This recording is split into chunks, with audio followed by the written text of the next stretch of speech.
Joining us now on the line is Ann Coulter. How you doing, Ann? Fine, thanks. How are you, Howie Carr? Very good, very good. I want to just start with something a little bit different, something that came out last week. We've talked a lot about the Russian collusion delusion, and now it appears, I don't know if you've seen this story, and Christopher Steele, the guy who actually wrote the fake dossier, the dodgy dossier, Right.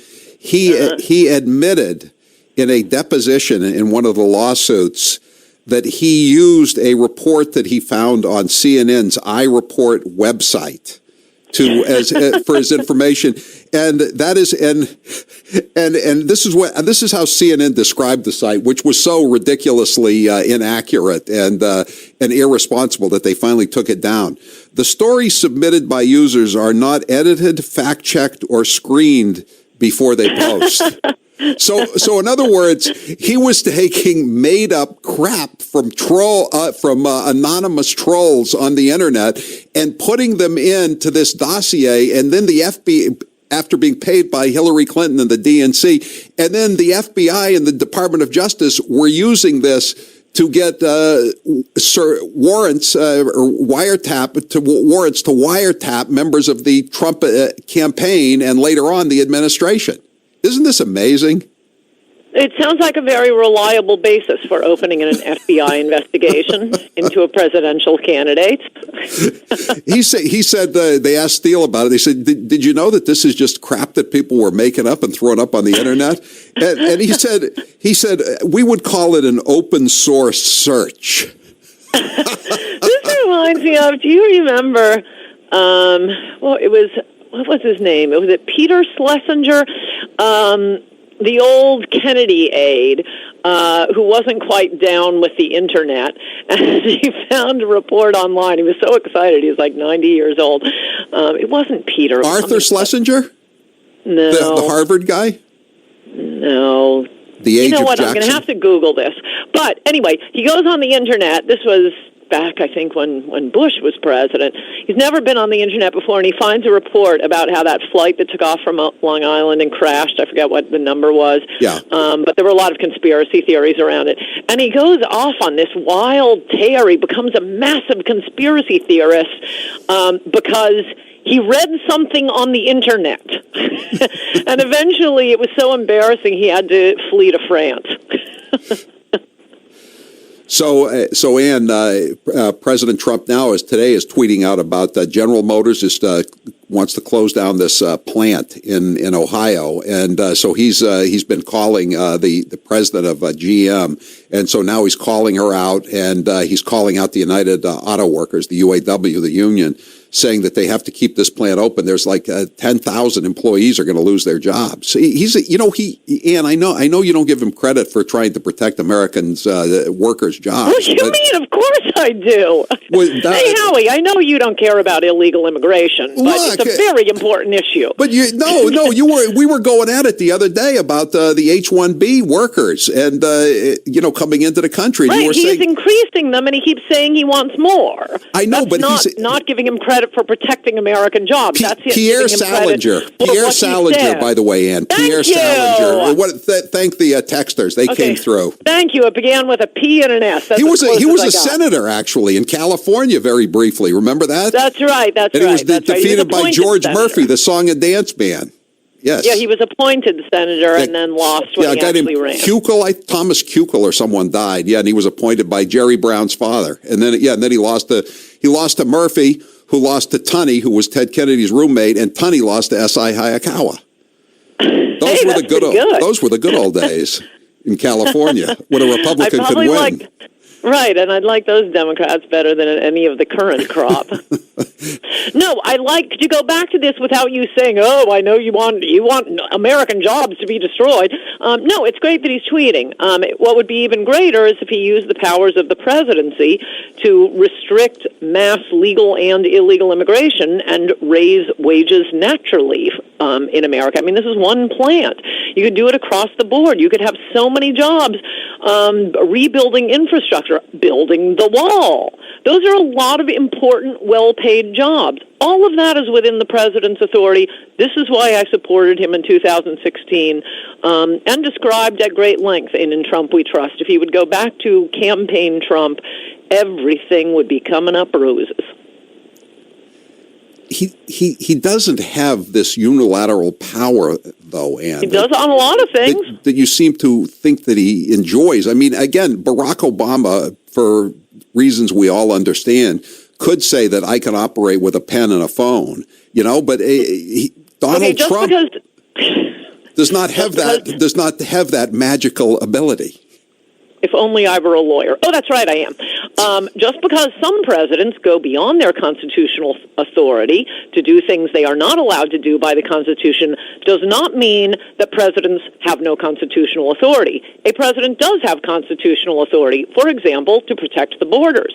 For example, to put taxes on remittances. They do that there's a specific law that allows their Treasury Department to say, if you're sending, and by the way, Mexicans are sending $20 billion a year back to one country, Mexico. That's money just sucked out of the American economy that can't be spent to tip you, that can't be spent to hire you. That's how you get Mexico to pay for the wall. That's what he said during the campaign. It was a brilliant plan. It's right there in his immigration policy paper. That is 100% within the president's authority. You know what else is? Overturning the last president's unconstitutional executive order announcing that he's going to amnesty any illegal alien who claims he came in at age 17. Yeah, no, again, Ann, I would like to see him do that, but you understand how that would be portrayed in the media. That they would find there's like 5 of them that are going to medical school of the Dreamers that aren't on welfare, that aren't running over kids playing in leaves in Oregon, all that kind of stuff. That 74% of the Dreamers are on welfare. I keep pointing that out to the audience. That's a Harvard University study. But the media would hone in on the 10 that are in cancer research or going to med school or working for NASA, and they would say President Trump wants to throw these people out of the country. He would just be pilloried. Well, I wish when he was running he had said, I'll repeal Obama's unconstitutional executive order on Dreamers unless the media objects. That would have been way clearer. Well, but if I get any pushback from the media, I'm not going to do any of this. It would have been easier to do this in 2017, but now the election is only 20 months away. It would be easy anytime. These are popular issues. That's why this utterly ridiculous creature became president, because of his promises on immigration. Wait a second. Did you call him utterly ridiculous creature? I think I did, and in Trump We Trust. That's kind of, but I mean, am I wrong? Look, that makes the point of the issues he's running on. I don't think he's ridiculous. I don't think he's somewhat ridiculous, let alone utterly ridiculous, Ann. Come on. No, he's utterly ridiculous. Is he the most conservative Republican in our lifetime? I believe he is. You see, I disagree with you on 2 things here. One is he the most conservative? Nobody's the most pro-American. That was what was so great about the platform he ran on. They were things that Democrats could agree with. It wasn't the typical, tax cuts, whatever Wall Street wants, we're going to have perpetual war. No, that's apparently the, quote, conservative position until Trump came along. It was things that both Democrats and Republicans could agree to. It was this bond he had with the people. As for him being a ridiculous creature, I think that is simply a point of fact. You could look it up in the dictionary. He's not your standard politician. He's not elegant. But that doesn't make him ridiculous. Still talking. He wasn't a governor. He wasn't a vice president. He wasn't a general like Eisenhower. He was a reality TV star who could barely speak English. That makes the point of what he was saying.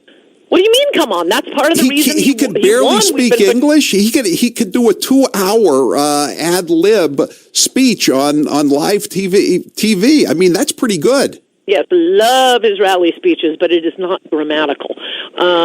that was what made his promises more believable. We've been betrayed by these standard politicians. We've been betrayed by elegant, well-spoken, typical presidential candidates. So to have a ridiculous creature like this come along, I think a lot of people, including me, thought, wow, maybe this is the guy who's finally not going to betray us. Alas, he got into office and decided that his prototype would be Mitch McConnell and Paul Ryan. I don't think he's betrayed us, Ann. Come on.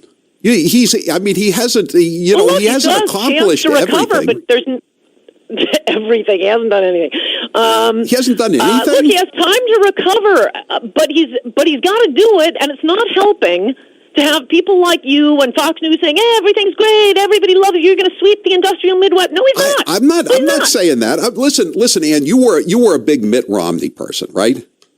Yeah, who were you for that year?